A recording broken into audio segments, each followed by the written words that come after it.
Okay, so my name is Keziah Wooder, and I'll be interviewing Dr. Perry for my interview today. So, how are you doing today? I'm doing fine. That's good. You mind introducing yourself? What you do here at Norfolk State? I'm sorry, could you say that again? Do you mind introducing yourself? And Oh, what you do here at sure. Norfolk State? I'm a Norfolk State graduate myself. I graduated many years ago from Norfolk State as a major in English education. I taught here for 35 years. I received my master's at NSU, and all of my children attended NSU and graduated from this institution. So we have a kind of family history with the institution. Also, I have brothers and sisters who graduated here as well. So, what did you guys all see in NSU that all of you guys came here? It was an opportunity. Okay. In the black community at the time, Norfolk State was the institution in this area in particular for students to go to school. And Norfolk State offered us an affordable education. Do you know, when I was in school, the 4 years that I was in school, tuition was $200 a semester. Can you believe that? No, actually. No. And so we considered for the time that it was affordable.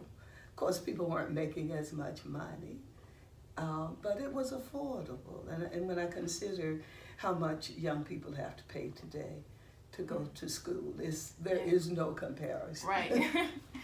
So, what did you take from NSU? Like, what was something that you took from your experience here? The essence of what it means to be a family. Norfolk State was a family to all of us. Teachers cared about students. And primarily, even though we were not totally segregated, the majority of the faculty was African American. And those African Americans instilled in us a sense of pride. The idea that we should do our very best. We had our quality education. I remember my English classes in particular, as being an English major, how the teachers were so dedicated to making sure we learned all the rules. Back in the day, we were diagramming sentences. Our students probably don't even have any idea of what that's like. But just a quality education, a sense that we could make something of ourselves and that we could go far in the world. And we believed that. And it was wonderful for all of us. So now that you're a professor here, what are your goals in the classroom? You know what, I'm back as an adjunct.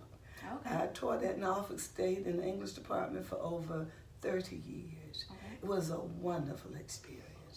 Working with these young people. And I'm back, excuse me, I have a sinus problem, so I apologize for that. But I'm back now because I was asked to return. We needed some teachers in the department for this year. Okay. And it has been an enriching experience for me to just be back in the classroom after a 2-year absence from the school. My goals in the future, to continue in the community at large, to work with young people, to continue to encourage them, and to just do whatever I can for the university if I'm called upon to do anything. Okay. Do you see a difference in technology in the classroom now, and how do you adjust to that? Oh yes, I do. Even a 2-year absence makes a difference for me as a teacher. The students are more savvy than people in my generation. Students know all about the computer. They know everything that ought to be done. They're savvy in using Blackboard. I do the minimum because that's all I'm capable of doing. But I'm amazed by technology. I'm amazed by how far we have advanced and where we are going in the future. If I come back a year from now, I'm sure that there will be even more changes that I will try to catch up with, but I'll never catch up with what's going on now. So do you think that it's possible for institutions to start hiring more of a different generation in teachers? Or do you think that they'll, like, you know, being that you aren't familiar with the technology, do you think that they'll hire like younger teachers now, or? I think that, you know, as the Bible says, there's a time and a season for everything under the heavens. And there's a time to work hard in the classroom as a teacher. And then there's a time to move out of the way and let a new generation come in. Because young people bring new ideas and more caring experiences. And I think they can relate more to the students. Yes, certainly, I don't think that anybody should stay here too long, because there's a time when we stay too long. So what do you see yourself doing after you leave NSU? Working in my yard. I love flowers. Okay. I do a little traveling, spending some time with my grandchildren. Okay. So, aside of NSU, have you heard about the festival that is going on here? In Virginia Beach, right. Have you heard about it? Pharrell, I think what he's doing is phenomenal. Young man who came out of Virginia Beach. He went to school in Virginia Beach. And he's giving back to the community. I think that's a wonderful thing. And as an African American, he's a role model for all of us. And we should emulate his example. When we gain something in life, when the schools have been good to us, when people in our communities have done great things for us, and we achieve much in life, it's a great idea to give back. So I would hope that more young people would follow his example. Yeah, so I think it's going to be really big, but do you think it'll be safe? I would hope so. Okay, yeah. We can't prognosticate right. that everything is going to be okay, but we certainly would hope so. Right. And as a Christian, I will pray that everything goes okay. Okay. We can never guess who's in a crowd, but let's hope all will go well. What are any significant changes in your life? What are some significant changes? You mean since I was a student here? Well, so many. When I came to Norfolk State as a teacher years ago, I was 33 years old. Okay. And now I'm more than 33. And I've just seen the school, for example, grow.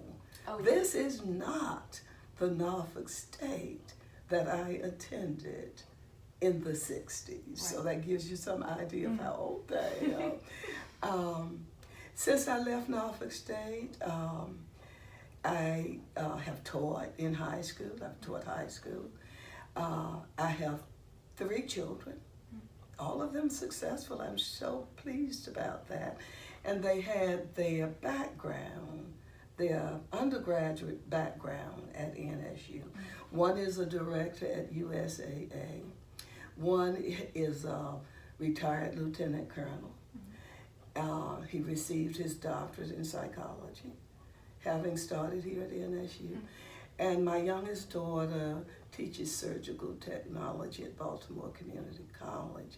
So I've been rearing them as I have been working along with my ex-husband in doing things to enrich their lives. And along the way have come these grandchildren and great-grandchildren, because when you're my age, we have great-grandchildren.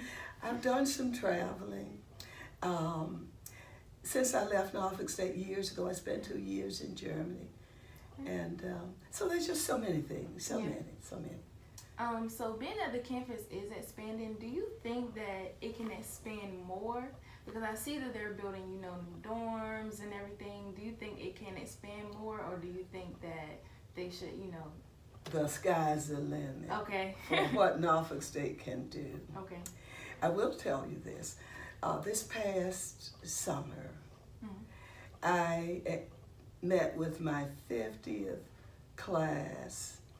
I graduated 50 years ago from Norfolk State. I may as well tell you my age. I graduated 50 years ago from Norfolk State. And some of the people in my class who came back were amazed at how much Norfolk State has expanded. They did not recognize the campus because some folk had not been here since we graduated in 1968, long before you were even thought about. And it's not the same place. And so your question to me, do I think we can expand more? I think so. Norfolk State has put Virginia and other states, well, how do I put Virginia especially on the map. It has put Virginia on the map. And people nationally know what a great institution we are. We are growing, and it's just a wonderful thing. Okay. So do you see yourself doing any more traveling, you know, once you finally leave here, or? I do. Where would you like to travel? Well, this summer, of course, I'm going to Mexico with Okay. my family. But I'd like to go to Britain, Great Britain again. Okay. As an English teacher, I would love to travel to Great Britain. My only concern is terrorism now. And I'd like to visit Germany again, probably. My oldest daughter was born in Germany. Okay. Did you experience any racism while you were gone in Germany? None. In fact, I have a German sister-in-law. What I have discovered is that Europeans seem to be more receptive of African Americans. And this, many years ago it was that I was in Germany. But folk were very kind, not as they have been here in the United States, not as whites have been in particular. But we're growing. Even here we are growing. Racism is going to continue to be a problem, isn't it? But as generations die out and young people like you change things, ultimately, hopefully, we will get to that ideal place. So how did you deal with racism in the United States? Well, you know, interestingly enough, I lived in a black community, and we felt somehow insulated from the real world out there. Right. And so in the black community, we had the church, we had the school, the civic league, all of that, playgrounds. And so racism really wasn't a problem for me. Okay. Not as it has been for people who've been actively involved out there in the community. I lived in what we call Norfolk County. Okay. And so my experience with racism, I think, was minimal. Of course, all of us had those minor things, such as going into a department store and having the white waited on before the black person, regardless of where you found yourself in line. Or to go into a department store and have a white clerk follow you around to make sure that you wouldn't take anything simply because of the color of your skin. Yeah. And then here in Norfolk, all of the theaters were segregated. So we went to the black theaters. And that pretty insulated us again, because somehow we were in our own world, despite all of the problems that so many others who were involved in these experiences with dogs and the police. I personally never had that kind of an experience. Okay. Well, that's good. Yes. So, I've heard about racism happening in Virginia Beach when they do like different festivals and concerts and things down there. Do you think that that could be a problem for the Something in the Water Festival that's coming with Pharrell, or do you think that it'll be pretty integrated? I'm going to be optimistic. Okay. I think people want to have a good time. Right. And if there are any rabble rousers, they will be in the minority. Mm. I believe that whites, Asians, Hispanics, blacks are going to have a wonderful time. Okay, that's a great answer. All right, well, that's all the time that we have for today. I appreciate you letting me interview you, and thank you. My pleasure. I wish you well in your continued studies at NSU. Thank you. And enjoy the festival. Oh, I will.